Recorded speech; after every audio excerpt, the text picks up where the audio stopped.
রুদ্ধশ্বাস নাটকীয়তার পর লোকা মদ্রিজদের কাঁদিয়ে শেষ 16 টিকিট পেল পর্তুগাল। রোনালদোর পেনাল্টি আর রামোসের দুর্দান্ত হেডে ক্রোয়েশিয়াকে 2-1 গোলে হারালো পর্তুগিজরা।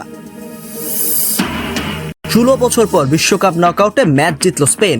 লস অ্যাঞ্জেলেসে অস্ট্রিয়াকে 3-0 গোলে হারিয়ে শেষ 16 নিশ্চিত করল লুইস দে লা ফুয়েন্তের দল। শেষ 16 প্রতিপক্ষ পর্তুগাল। শেষ 32-এর ম্যাচে আজ ভোরে ক্যাপ ভার্দের বিপক্ষে মাঠে নামবে আর্জেন্টিনা। চোট কাটিয়ে অনুশীলনে ফিরেছেন ক্রিশ্চিয়ান রোমেরো। প্রতিপক্ষ দুর্বলেরও আত্মতুষ্টিতে ভুগতে রাজি নন Argentine coach Lionel Scaloni. Quarter final খেলতে শেষ 16 নরওয়ের মুখোমুখি ব্রাজিল। সেলেসাও শিবিরে বড় দুশ্চিন্তার নাম উইঙ্গার রাফিনহা। আমরা আসছি বলে ব্রাজিলকে হুঙ্কার নরওয়ে কোচ স্তালে সোলবাকেনের। এবং বেলজিয়াম সেনেগাল ম্যাচের শেষ মুহূর্তের পেনাল্টি নিয়ে চলছে তুমুল বিতর্ক। লাল কার্ড ইস্যুতে মেসিকে ঘিরে রেফারির দ্বিমুখী নীতির অভিযোগ। বিশ্বকাপ ব্যর্থতার পর নতুন কোচ পাচ্ছে জার্মানি। এদিকে রুদ্ধশ্বাস জয়ে শেষ 16 পর্তুগাল। ইনজুরির সময়ের গোলে ক্রোয়েশিয়াকে 2-1 ব্যবধানে হারিয়েছে সেলেসাও দাস কুইনাস। কানাডার টরন্টো স্টেডিয়ামে ম্যাচের শুরু থেকে আধিপত্য ছিল পর্তুগালের। প্রথমার্ধে একের পর এক আক্রমণের পরও গোলের দেখা পায়নি রোনালদোর দল। গোল শূন্য প্রথমার্ধের পর স্রোতের বিপরীতে ক্রোয়েশিয়াকে এগিয়ে দেন প্যারিসিচ। বিশ্বকাপে 7 গোল করে ক্রোয়াটদের মধ্যে সর্বোচ্চ স্কোরার এ ফরওয়ার্ড।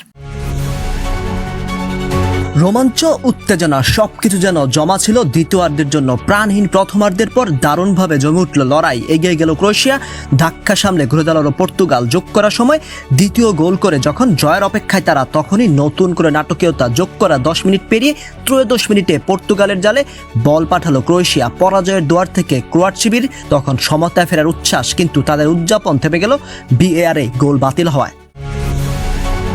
বিরতির পরেই বদলে যায় ম্যাচের চিত্র। 53 মিনিটে জোসেফ স্তানিচিসের তৈরি করা আক্রমণ থেকে ইভান পেরিচিচ জোরালো শট করে গোল করে ক্রোয়েশিয়াকে এগিয়ে দেন।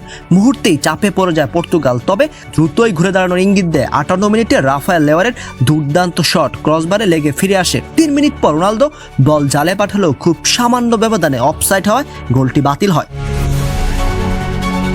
শেষ পর্যন্ত 64 মিনিটে কর্নার থেকে রেনাতো ভেগাকে নিকোলা ব্লাসি জড়িয়ে ধরলে VAR-এর সহায়তায় পেনাল্টি দেন রেফারি। 68 মিনিটে স্পট কিক থেকে ঠান্ডা মাথায় গোল করে ম্যাচের সমতায় ফেরান রোনালদো।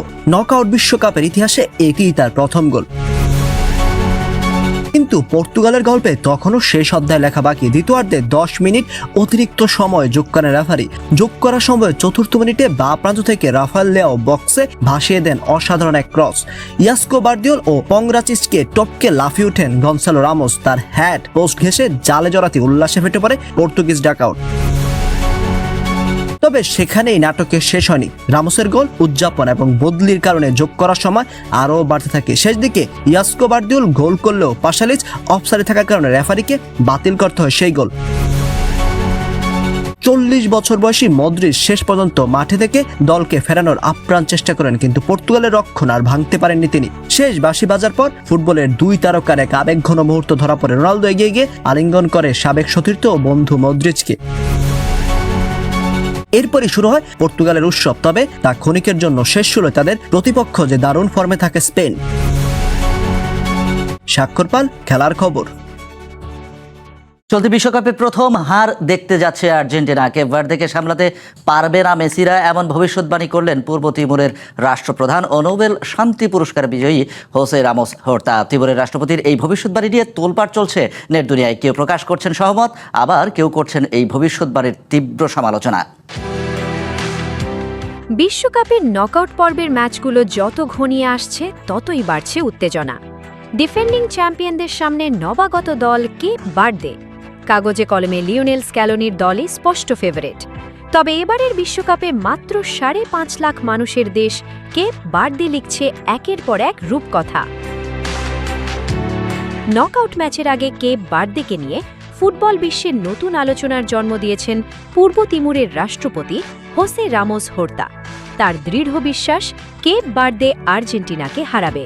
সেই দাবির পেছনেও দেখিয়েছেন বেশ কিছু ব্যতিক্রমী যুক্তি। কঠোর খাদ্যাভ্যাসের কারণে কেপ ভার্দিয়ানদের এক অতুলনীয় শারীরিক ও আধ্যাত্মিক গঠন রয়েছে। তাদের বিশেষ খাদ্য তালিকায় থাকে কাচুপা, যা ভুট্টা, বিন, মাংস এবং অন্যান্য অনেক প্রোটিনের এক জাদুকরী মিশ্রণ। মেসিদের হারানোর পেছনে কেপ ভার্দের সাংস্কৃতিক ও ধর্মীয় পরিচয়ও টেনে এনেছেন এই রাষ্ট্রপ্রধান। কেপ ভার্দিয়ানরা অত্যন্ত ধর্মপ্রাণ। ক্যাথলিক বিশ্বাস ও আফ্রিকীয় আধ্যাত্মিক ঐতিহ্যের সমন্বয়ে তাদের এই বিশ্বাস গড়ে উঠেছে। তাই আমি বিশ্বাস করি সব ঈশ্বরের আশীর্বাদ তাদের সঙ্গেই রয়েছে। হোসে রামোস হোর্তার চোখে কেপ বার্দে ইতোমধ্যেই বিজয়ী। তবে মাঠের খেলাটা খেলতে হবে দুই দলের ফুটবলারদের। ফলাফলও মিলবে ৯০ মিনিটের লড়াই শেষে। আপাতত সেদিকেই নজর ফুটবল প্রেমীদের। প্রতিপক্ষকে মোটেও হালকাভাবে নিচ্ছেন না আর্জেন্টিনার কোচ লিওনেল স্ক্যালোনি। বিশ্বকাপের এই নকআউট ম্যাচটি অনুষ্ঠিত হবে আগামীকাল ৪ জুলাই মায়ামি স্টেডিয়ামে। বাংলাদেশ সময় ভোর ৪টায় শুরু হবে ম্যাচটি। আলিশা জান্নাত, খেলার খবর। বিতর্কিত ওই পেনাল্টিতে সেনেগালের বিদায়ের পর হতবাক ফুটবল বিশ্ব। ইংল্যান্ডের সাবেক ডিফেন্ডার গ্যারি নেভিল ও আইরিশ কিংবদন্তি রয় কিনের কাছে যাচ্ছিল রেফারির কঠিন সিদ্ধান্ত। আর ম্যাচ হারার দায়ে সেনেগালের কোচিং স্টাফকে দিয়ে আন্তর্জাতিক ফুটবল থেকে সাময়িক বিদায় নিয়েছে পাপে গিয়ে। বেলজিয়াম সেনেগাল ম্যাচের ফল ছাপিয়ে এখন সবচেয়ে বড় প্রশ্ন, শেষ সময়ে রেফারির পেনাল্টির সিদ্ধান্ত কি সঠিক ছিল? বিতর্কিত ঘটনাটি নিয়ে ইতোমধ্যেই অনেকেই কথা বলেছেন। Senegal midfielder Lamine Kamara Youri তিলেমান্সের বাঁ পায়ে আঘাত করেছিলেন কিনা সেটা নিয়েও প্রশ্ন উঠেছে ফিফার চোখে সব দল সমান প্রাধান্য পায় কিনা তা নিয়েও। প্রথমে রেফারি সাইদ মার্টিনেজ খেলা চালিয়ে গেলেও পরে VAR এর পরামর্শে সিদ্ধান্ত বদলান হন্ডুরাসের এই রেফারি। তবে তা যেন কিছুতেই বিশ্বাস করতে পারছিলেন না সেনেগালের ফুটবলাররা। সাবেক ইংলিশ ডিফেন্ডার গ্যারি নেভিলের মতে পেনাল্টির সিদ্ধান্ত সঠিক ছিল না, আর আইরিশ ও ম্যানিউ কিংবদন্তি রয় কিনের কাছে যা কঠোর সিদ্ধান্ত। পেনাল্টির সিদ্ধান্তটা একটু বেশি কঠোর হয়ে গেছে, আর রেফারিও মনিটর দেখতে অনেক সময় নিয়েছেন। রেফারির সিদ্ধান্তে দৃঢ়তা থাকা উচিত, অথচ তিনি দীর্ঘ সময় ধরে দ্বিধাদ্বন্দ্বে ভুগছিলেন। সেনেগাল কোচ পাপে থিয়াও ম্যাচ শেষে জানান এমন ভুল সিদ্ধান্তের জন্যই তারা ম্যাচ হেরেছে। বেলজিয়ামের কাছে নাটকীয় হারের পর আন্তর্জাতিক ফুটবল থেকে সাময়িক বিরতির ঘোষণা দিয়েছেন সেনেগাল মিডফিল্ডার পাপে গিয়ে। এর জন্য দায়ী করেছেন বর্তমান কোচিং স্টাফকে। সাফ জানিয়ে দিয়েছেন এই কোচিং স্টাফ দায়িত্বে থাকলে জাতীয় দলের জার্সিতে তিনি আর ফিরবেন না। সামাজিক যোগাযোগ মাধ্যমে নিজের ক্ষোভ উগরে দিয়েছেন। চলতি আসরে দারুণ ছন্দে থাকা পাপে গিয়ে নিজেও 2 গোল করেছেন। তবে এদিন এগিয়ে থাকায় দ্বিতীয়ার্ধে কোচ পাপে থিয়াও লিড ধরে রাখার কৌশল নেন। পাপে গিয়েকে দলে মাঠে নামান লামিন কামারাকে। সেই বদলি ফুটবলার কামারার ট্যাকেলেই যে কপাল পুড়ে সেনেগালের। ম্যাচের বিতর্কিত সিদ্ধান্তের পর আবারও প্রশ্নের মুখে পড়েছে VAR এর ব্যবহার এবং পেনাল্টি নির্ধারণের মানদণ্ড। ফুটবল বিশ্বে এখন আলোচনা, প্রযুক্তির সহায়তা কি সত্যিই ন্যায় বিচার নিশ্চিত করছে, নাকি বিতর্ক আরও বাড়িয়ে তুলছে?